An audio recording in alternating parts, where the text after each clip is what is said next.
Okay. So this is where I have to figure out the intro. Oh, yeah. That'll do. That was the intro. Cool. Nice. Sorted.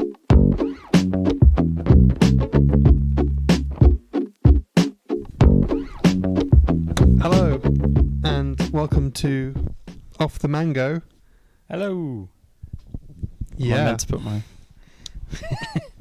You can do whatever you want. Okay. I've got some questions for you. I'm excited. So, question number one, what's your name? My name is Rory Blincow. Cool. And what do you do? What do I do? Yeah. I do a lot of different stuff. Which is like, what do I work? Or... Well, I'll probably cut it off as stuff. I'm a receptionist at the University of Winchester. It's great fun. I co-run Storm Cloud Arts and Theatre. I also run a Frisbee Ultimate team. And that'll do. I'm all those things. Cool. What do you think of my outfit? I liked the jumper. He said it was only a tenner. I'm very proud of him. And Rosie, my fiance, liked the trousers. So there you go. Liked. I have no more questions. That's all I got for you. Cool. We're done here. Moving on. Oh, very nice. Thank you. It's almost as if you've prepared. I tried. Okay, so our first thing today is called Quick Save the World. I'm going to be bad at this. Yes. It's a quick fire style round. This bowl contains some of the world's problems, and in a single sentence, we're going to take it in turns to try and solve them. Okay. This is turning into ASMR. Yes. Yeah. Quick. Solve nuclear warfare. Everyone that ever gets into a position of power has to chop off all their fingers, and they won't be able to press the button. Genius. It's called the Fingerless Act. Mm-hmm. We'll start with Boris. If Trump survives, then we'll go with him next. Immediately into controversial waters. Soz lad. You need to solve corrupt governments. I think to solve corrupt government, we should replace them all with Furbies.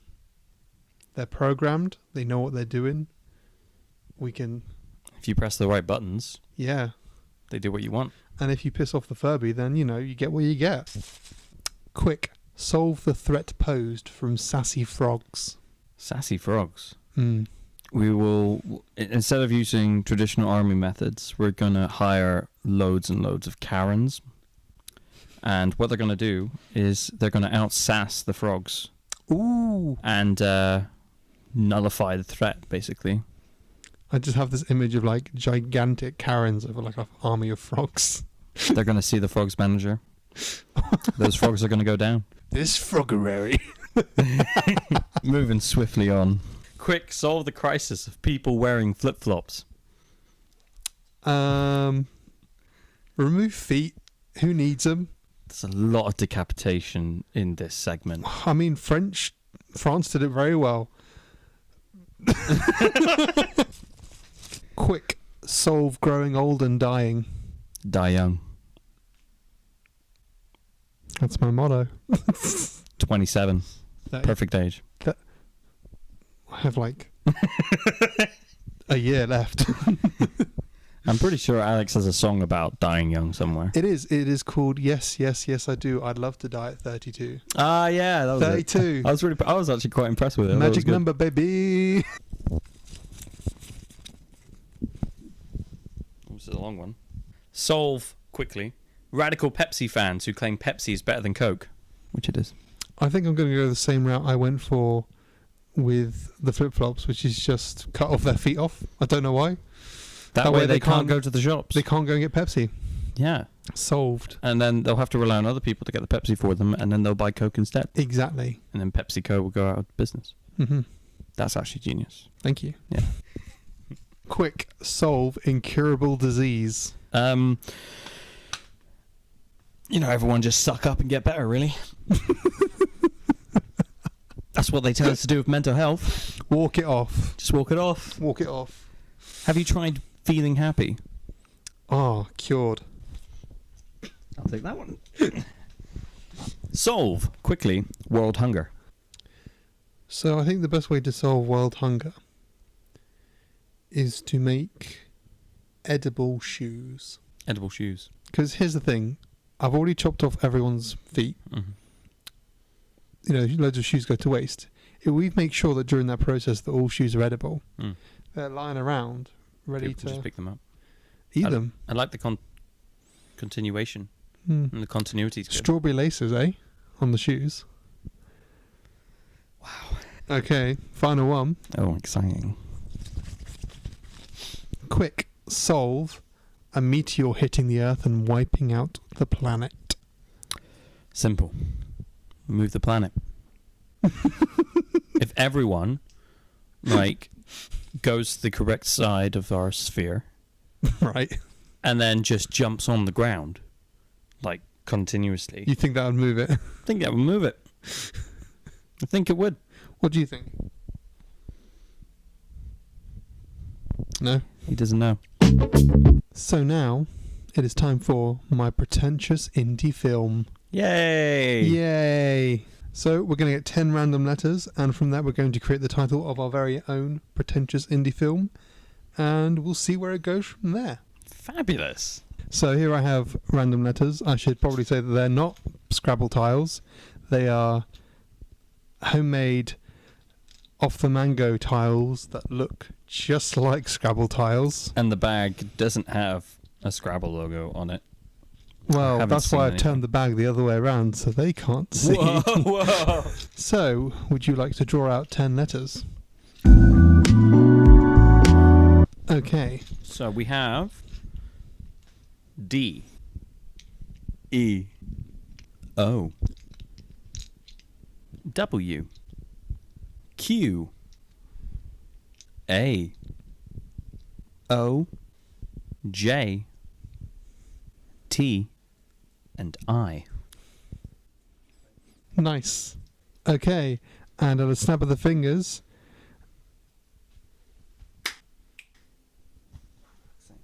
Yeah. Excellent. What'd you say? So, what did you go for? So the title of my indie film is Mhm. called Joe at Wide. So, do you want to expand on that? So you might be aware of Wide Lane Sports Facilities in Southampton, which I think is part of the university. This is like her hangout. Joe's hangout. Joe's hangout. The story follows Joe Okay. and her adventures at Wide Lane, and all the people that she meets. But it's a sports facility, but she doesn't play any sports, and she's like the broody one, you know. Broody wanting a kid. You know, like when you're coming to the end of high school and that kid that doesn't really fit in anywhere, kind of just chills out. And I have a very different definition of broody. but she's got this part-time job at the Wide Lane Sports Facility. Okay. And we pick up her story from there. Can we fit that into the YMCA song? It's fun to work at the...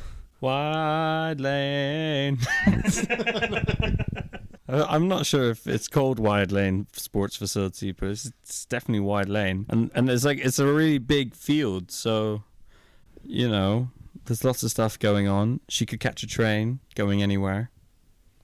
Oh. Yeah, because That'll it's be right a next right to journey. right next to Southampton Airport Parkway, and yeah, so it's just the adventures of Joe at Wide Lane, and it's called Joe at Wide, Nice. and it's going to be filmed like classic indie style, which is like where it's kind of like a bad camera. How does the story end for Joe? So like most classic romance based Oh, it's a romance. indie films, it's got to be. Okay. It's got to be. She finds love somewhere in the middle, you know, and that relationship blossoms. But then at the end, she finds out and realizes that she doesn't need anyone else in her life. That's approval. She finds love in herself and gets rid of the bad person. I haven't decided. In a black bag down the river. So that's Joe at Wide. Joe at Wide. I do like the title, Joe at Wide. Joe at Wide. Hmm. What about yourself? So my title is called Woo Jet. Woo Jet. So, what's Woo Jet about? Well, I've gone for the word woo as in wooing.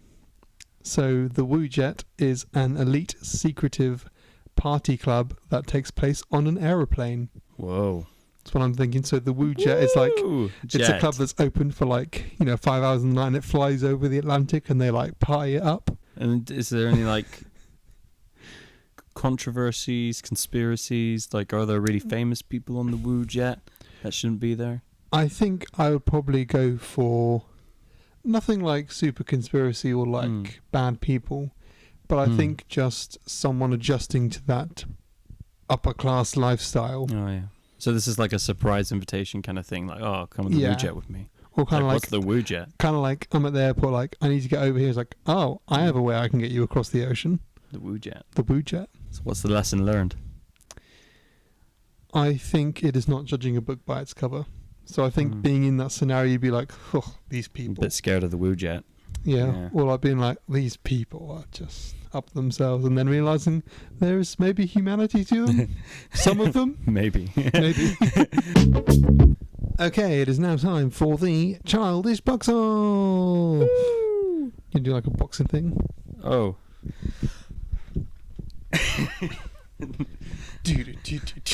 So it is our time to throw our best insults at each other, and they are to a theme, and the theme today is afternoon tea. Afternoon tea? Afternoon tea. There's a bit of history with afternoon tea. That rhymed. So, would you like to do the first serve, or would you like me to? I'm surprised you've even heard of afternoon tea.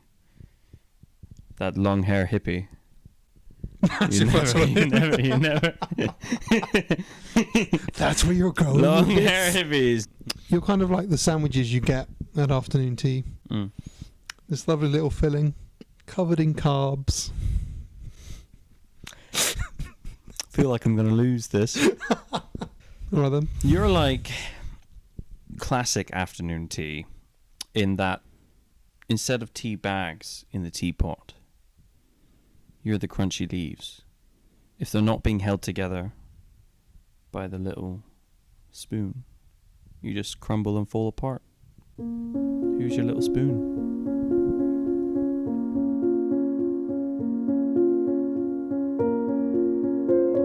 No matter how much sugar they put in your tea, you'll never be sweet. That's really hurtful. Alex is like raspberry tea because no one likes him. I like raspberry tea. No one likes raspberry tea. Raspberry tea and cranberry, man. No, cranberry is like the raspberry. You don't have the two berries. Berries. Either way, he just doesn't mix well. Oh, there you go. There you go. That's the ticket. I don't think you resemble anything to do with afternoon tea because an afternoon tea has layers. Alex would never even fit in afternoon tea if he went to a real one. Because he's a bit like iced tea. He's just too cold. Just pinch my iced tea. You're the kind of person that would drink a Diet Coke at an afternoon tea. He's not wrong. Why is that? Because you have no class. If Alex actually got invited to afternoon tea, he'd probably turn up in his pajamas. That's how much he doesn't really fit in with society at all. If you were part of an afternoon tea set, you'd be the teaspoon.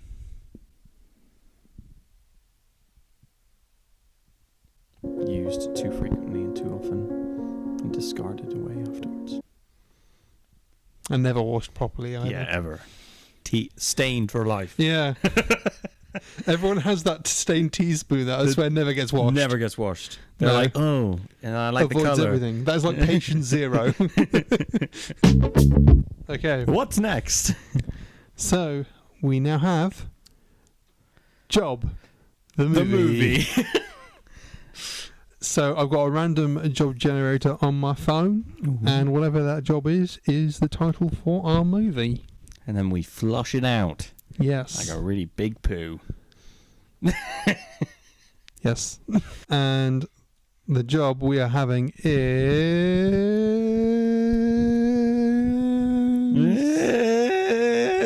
Oh no.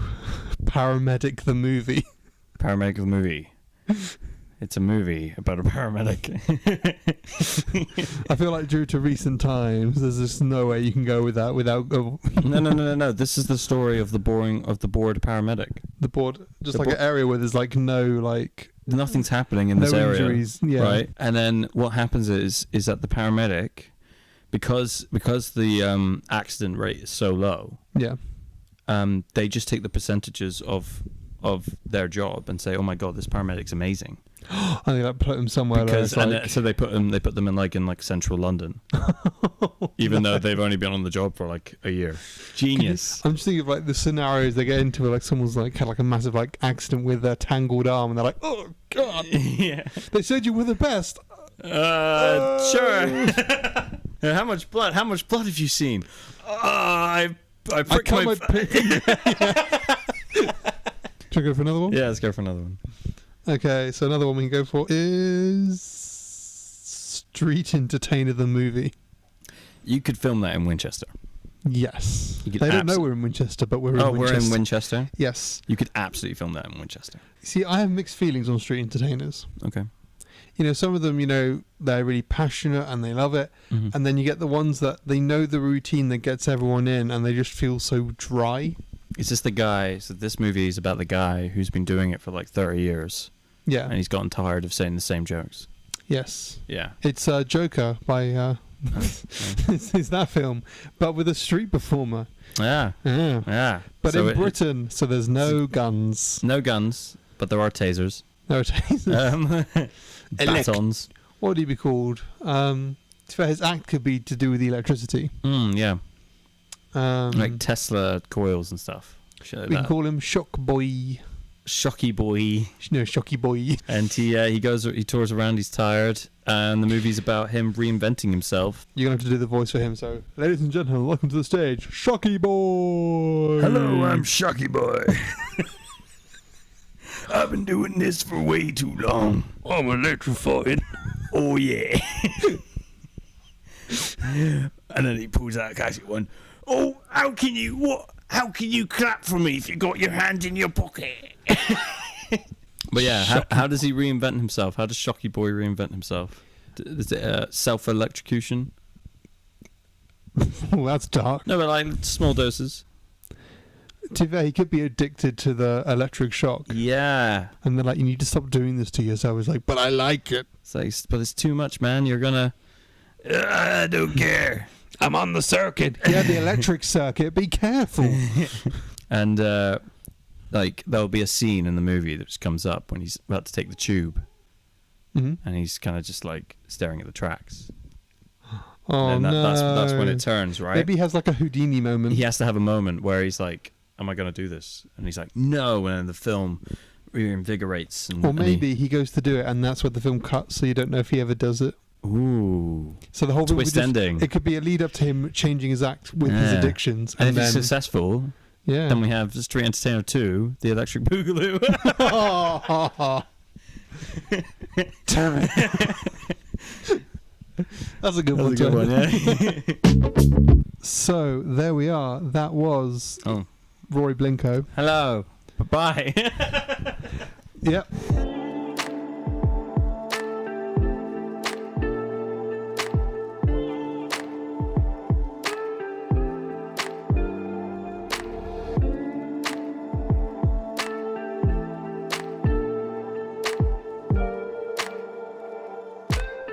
Quick. Solve wildlife conservation.